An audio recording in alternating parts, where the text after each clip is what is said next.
गपोड़ी बहू। उमा जी की बहू पिंकी को गप्पे मारने की बहुत आदत थी। वो जब भी किसी के बारे में बातें करती तो बड़े बड़े गप्पे फेंका करती। आसपास के सब लोगों को पता था कि पिंकी बहुत बड़ी गपोड़ी बाज है। लोग उसकी बात पर विश्वास नहीं किया करते थे, लेकिन हाँ, उसकी बातें सुन सुनकर हंसते बहुत थे। अरे बहू, पड़ोस वाली शर्मा जी है ना, उनकी बेटी का जन्मदिन है, तुम भी चली जाना।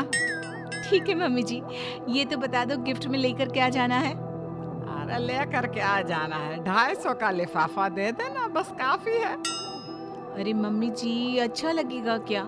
पड़ोसी है हमारे, हमें कुछ बड़ा लेकर जाना चाहिए। अरे बहू, इतना काफी है।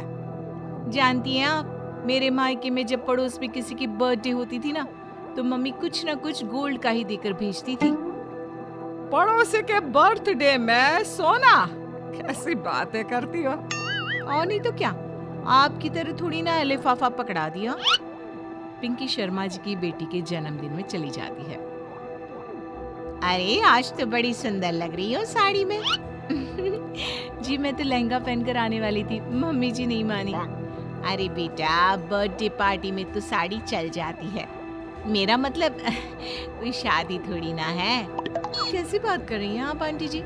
मेरे मायके में तो छोटे छोटे फंक्शन भी हम लोग लहंगा बनवाते थे बुटीक से, डिजाइन करवाकर। चाहे पड़ोस में किसी का जन्मदिन हो, मेरी मम्मी हमेशा बुटीक से नया लहंगा डिजाइन करवाती थी। मैंने तो ऐसा कहीं नहीं देखा। ये तो तुमने आज बड़े कमाल की बात बताई। अरे जाने दीजिए, कोई बात नहीं। और बताइए, आपकी बेटी नजर नहीं आ रही? अरे भाभी, मैं यहाँ हूँ। ये देखिए मेरा ड्रेस कैसा लग रहा है। ठीक ही है, मतलब बर्थडे के हिसाब से थोड़ा हल्का है ना। अरे भाभी, इतना सुंदर गाउन पहना है मैंने। मैं ना शादी से पहले अपने बर्थडे पर हमेशा जरी वाला लहंगा पहना करती थी। यही मैं तुम्हारी मम्मी को भी बता रही थी। इसके बाद केक काटने का प्रोग्राम शुरू होता है। सब लोग इकट्ठे हो जाते हैं। शर्मा जी की बेटी का केक देखकर पिंकी से रहा नहीं जाता। उसके अंदर का गपोड़ी बाज बाहर निकल कर आ जाता है। अरे इतना छोटा सा केक! अरे बेटा, मेहमानों के हिसाब से ही है, जितने लोग इतना बड़ा केक। आंटी जी, कम से कम 4 या 5 मंजिल वाला केक तो बनाना चाहिए था। आपकी बेटी का बर्थडे रोज रोज थोड़ी ना आता है। मेरे बर्थडे पर हमेशा पापा 4 केक बनवाते थे। सारे केक 4-4 मंजिल के होते थे। वहां पर सारे लोग उमा जी के मोहल्ले के ही थे और वो पिंकी के गप्पे मारने की आदत से अच्छी तरह वाकिफ थे, इसलिए सब लोग उसकी बात सुनकर हंसने लगे, लेकिन किसी ने पिंकी से कुछ नहीं कहा। एक दिन सुबह सुबह पिंकी ने अपनी सास से कहा, मम्मी जी, मेरे मम्मी पापा मुझसे मिलने के लिए यहाँ आ रहे हैं। अरे वाह, ये तो बहुत अच्छी बात है। उनके आने की तैयारी करो, अच्छा अच्छा खाना बनाओ। वैसे कब तक आएंगे? मम्मी जी फ्लाइट से आ रहे हैं, कल शाम को 4 बजे की फ्लाइट है। फ्लाइट? लेकिन बेटा, तेरा मायका तो यहाँ से 2 घंटे की दूरी पर है। तेरे मम्मी पापा फ्लाइट से कब से आने लगे? अरे मम्मी जी, आपको पता नहीं है, मेरे मम्मी पापा ना आधे घंटे की दूरी के लिए भी फ्लाइट का टिकट बुक करवाती है। अरे गप्पे थोड़े कम मारा करो बहू। कोई फ्लाइट से तब आएगा ना जब यहाँ पर एयरपोर्ट होगा। तुम्हारी मम्मी क्या उड़कर आएगी घर में? अरे हाँ मम्मी जी, मैं तो भूल ही गई थी। वो क्या ना, मेरे मम्मी पापा हमेशा फ्लाइट से ही ट्रैवल करते हैं, तो मेरे दिमाग से ही निकल गया था। अगले दिन पिंकी के मम्मी और पापा पिंकी से मिलने के लिए उसके घर आते हैं। आइए आइए जी, आपका बहुत बहुत स्वागत है।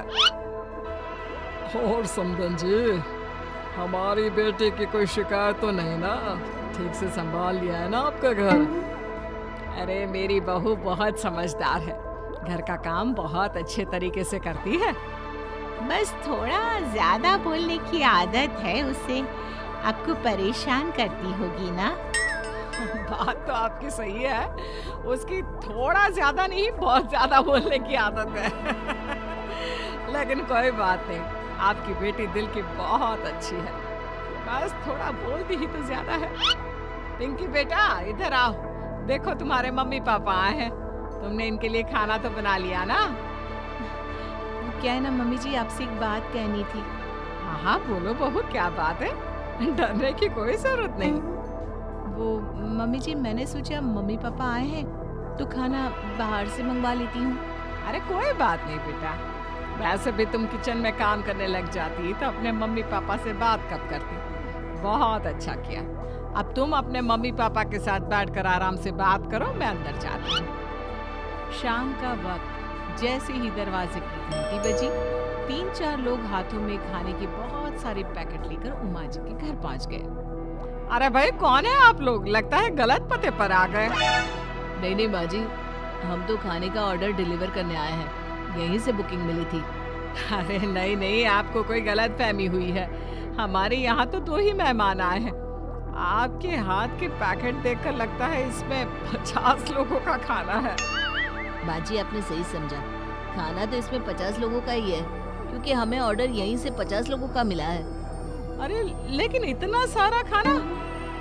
कहीं मेरी बहू ने अपनी गप मारने की आदत के चलते ऐसा तो नहीं कर दिया? ये खाना आप रख लीजिए और हमें हमारे पैसे दे दीजिए। अच्छा वैसे कितने का बिल बना है? ज्यादा नहीं, बस 10,000 दे दीजिए। उन लोगों की बात सुनकर उमा जी पिंकी को आवाज देकर वहाँ बुलाती है। जैसे ही पिंकी वहाँ आती है, खुश होते हुए उन लोगों को वहाँ पर खाना रखने के लिए कहती है। अरे इतना सारा खाना क्यों मंगवाया बहू?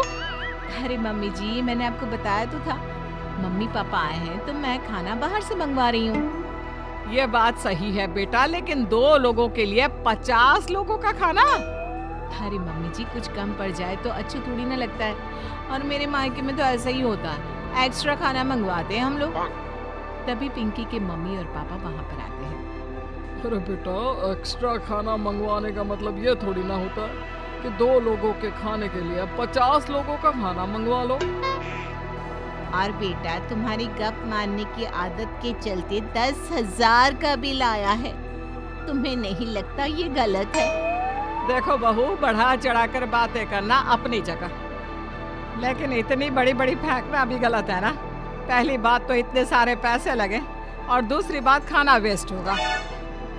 आप लोग ठीक कहते हैं, मैं आज के बाद अपनी इस आदत को कंट्रोल करने की कोशिश करूंगी और अब से गप थोड़ी कम मारा करूंगी।